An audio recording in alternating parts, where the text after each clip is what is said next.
Eto mga sadik, pabalik na ako sa workshop. Anong oras na hapon na dito? Ito yung tingnan mo yung dito, disyerto. Merong sadik. Anong yan? May lawa sadik, kaya no? Naka high tide mga sadik, kaya no?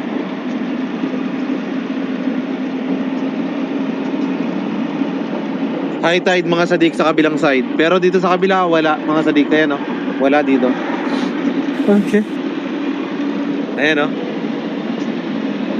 Ngayon may mga sila. Siguro may mga isda na dyan mga sadik. Ayan o. High tide mga sadik.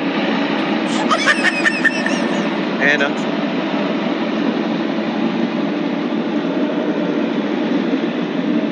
Taas na ng tubig. Iyon mga sadik.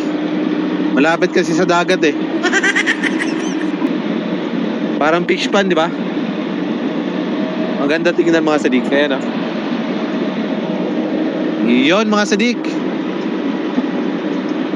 Ingat tayo sa biyahe natin.